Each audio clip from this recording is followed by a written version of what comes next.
हमारे साथ बातचीत के लिए इंडिया गठबंधन या यूं कह लें कि टीएमसी के प्रत्याशी भदोही सीट से चुनाव लड़ रहे हैं ललितेश पति त्रिपाठी जुड़े हैं, हम उनसे बात करेंगे। जिस समय आप बात कर रहे हैं चुनाव तारीखों का भी ऐलान हो रहा है, क्या कहेंगे? पहला देखिए, अब चुनाव बहुत लंबा खींच लिया है चुनाव आयोग ने। उनके कारण हो सकते हैं। हम लोग इसका स्वागत करते हैं कि कम से कम जिस पल का इंतज़ार पिछले 5 साल से था, आज उसका ऐलान हो गया। हम लोग को एक निर्धारित हो गया कि अगले 2-2.5 महीने में हम लोगों को इस देश की सरकार को बदलने का अवसर मिलेगा। भदोही सीट शुरू से ही लगातार चर्चा में रही, हमने आपसे पहले भी बात किया था, तो आपकी प्राथमिकता थी कि नहीं भदोही सीट से मिल जाए। वहाँ पर एक बात कर ले, जातीय फैक्टर के आधार पर कर ले तो ब्राह्मण और बिंद वोटर जो रहते हैं उनका खास प्रभाव लगता है कि ये आपके लिए पॉजिटिव रहेगा? जी, हम लोग हमेशा चुनाव और राजनीति में जब से आए हैं तो हम लोग इस जात और पात की राजनीति से थोड़ा सा हट के देखे हैं। मुख्य जो हम लोगों के लिए चुनाव में मुद्दा रहता है कि क्षेत्र की पूरी जनता हम लोग के परिवार की तरह है। सबको जोड़ के चलना है, सबके साथ कंधे से कंधा मिला के लड़ाई लड़ना है, और सब लोग, इस देश का हर एक नागरिक चाहता है कि ये देश किसी न किसी तरह आगे बढ़े। ये हम लोगों की प्राथमिकता रहेगी। और स्वाभाविक है, उत्तर प्रदेश में कहा जाता है कि लोग जाति में बटे हुए हैं, मगर मुझे लगता है कि इस बार चुनाव में मुद्दा कुछ और होगा, मुद्दा बदलाव का होगा। कांग्रेस पार्टी ने वहां से 6 बार जीत हासिल की है, भारतीय जनता पार्टी ने 4 बार, इसके अलावा समाजवादी पार्टी, बसपा, क्षेत्रीय दलों का भी दबदबा वहां पे रहा है। एक सवाल यहां पर यह है कि टीएमसी के चुनाव चिन्ह पर वहां पर लड़ना कितनी बड़ी चुनौती आप माने, क्योंकि टीएमसी का उत्तर प्रदेश में बात कर लें तो हम लोग टीएमसी हर चुनाव लड़ी है। इसके पहले उत्तर प्रदेश में रिजल्ट हो सकता है उस तरह का ना आया हो। एक बार एक उत्तर प्रदेश के विधायक भी टीएमसी से चुने गए हैं, तो ये कहना कि अप्रत्याशित है कि उत्तर प्रदेश से टीएमसी के चुनाव निशान पे कोई जीते, ये पहले भी हो चुका है। हम लोग ये कोशिश करेंगे कि 24 के चुनाव में टीएमसी का सिंबल लेके जाएंगे जनता के पास, और जनता मुझे लगता है कि उसका समर्थन करेगी, सहयोग करेगी, क्योंकि हम लोग जो लड़ाई लड़ रहे हैं वो उस जनता की लड़ाई लड़ रहे हैं। और जब वोट देना होता है तो चुनाव निशान खोज के आदमी वोट दे देता है। जब वोट नहीं देना होता है तब ये सब बहाने चल जाते हैं कि हमको मिला नहीं, हम पहचान नहीं पाए।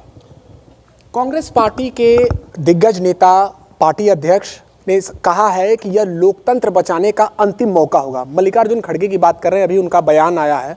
आपको लगता है कि 2024 चुनाव लोकतंत्र बचाने का एक अंतिम अवसर होगा? उन्होंने सीधे कह दिया है। अब वो किस दृष्टि से कह रहे हैं वो उनसे पूछना होगा। वास्तविकता तो यह है कि मुझे लगता है कि एक समझ जो मेरी आ रही है कि जिस तरह के प्रत्याशी भारतीय जनता पार्टी दे रही है, हाँ, वो वास्तव में राजनीति के लिए और लोकतंत्र के लिए थोड़ी सी दिक्कत वाली है। वो लोग संघर्ष से, आंदोलन से चुन के नहीं आते हैं। उनका चयन कार्यकर्ता और पार्टी के नेताओं से चर्चा किए बिना हो जाता है। हमारा चयन जब हुआ है भदोही लोकसभा से, माननीय अखिलेश यादव जी ने अपने पार्टी के सारे नेताओं को पिछले कई दिनों से बुला के उनसे राय मशवरा करके तभी तय किए हैं।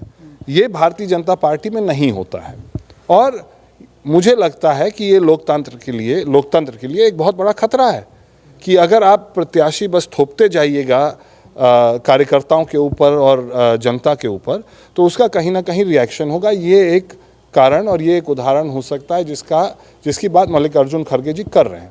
दूसरा कि ये सब जानते हैं कि जब सत्ता केंद्रित हो जाती है कहीं तो वो बहुत हानिकारक होता है। तो अब मल्लिकार्जुन खड़गे की बात उनसे समझ लीजिए। हम लोगों को उत्तर प्रदेश के और विशेष करके भदोही की जनता की आवाज़ बन के उनकी समस्याओं को उठाने का काम करना है। उनका ध्यान जो देश के सामने समस्याएं हैं, जो कठिनाई है, उसके तरफ इंगित करना है, उसको अवगत कराना है। एक अंतिम सवाल, काशी और प्रयागराज के बीच में भदोही जनपद है और काली नगरी के रूप में भी इसे जाना जाता है। 10 सालों में, मैं पिछले 10 साल के कार्यकाल की बात कर रहा हूँ, वीरेंद्र सिंह जी भी रहे, इसके बाद बिन साहब रहे। कहाँ लगता है क्या क्या वहाँ पर मूलभूत सुविधाओं का अभाव रहा है, या आप किन मुद्दों को लेकर जनता के बीच में जाएंगे? जनता के बीच में ले जाने वाले मुद्दे अलग हैं, मगर पिछले 10 साल में 2 माननीय सांसद भदोही जिले से निर्वाचित हुए अलग अलग, और 10 साल में दोनों लोग मिलके 70 सवाल सदन में उठाए हैं मात्र, और उन 70 सवालों में मात्र 7 सवाल भदोही संबंधित रहे हैं। मतलब कि 2 माननीय सांसद लोग 10 साल में हर वर्ष एक सवाल भदोही जनपद, भदोही निर्वाचन क्षेत्र संबंधित नहीं पूछे हैं। देश दुनिया के सवाल पूछे होंगे, मगर भदोही संबंधित 10 सवाल 10 साल में नहीं पूछे गए हैं। ये बहुत, मुझे लगता है कि ये एक पीड़ा मुझे हो रही है कि जनप्रतिनिधि जो अपने क्षेत्र की आवाज़ बन के सदन में जाता है, वो अपने क्षेत्र की आवाज़ ना उठाए, तो इससे बड़ा दुर्भाग्य कुछ नहीं हो सकता है। आपके चुनाव प्रचार प्रसार में ममता बनर्जी भी क्या शामिल होंगी, क्योंकि छठे चरण में आपके जनपद में चुनाव है? पश्चिम बंगाल की बात कर ले, 7वें चरण में क्या आएंगी? उम्मीद है। अभी 2 दिन पहले एक ऐतिहासिक रैली हम लोग बंगाल में शामिल हुए थे, उसमें मैंने ममता जी से निवेदन किया कि चुनाव में आपको आना है, उन्होंने आश्वस्त किया है।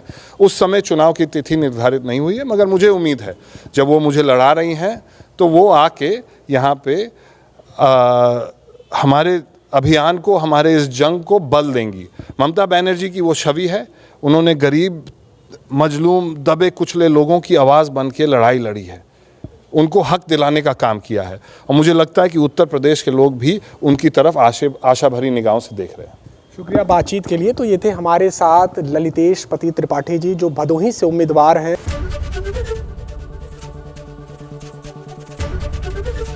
एबीपी गंगा, खबर आपकी, जुबान आपकी।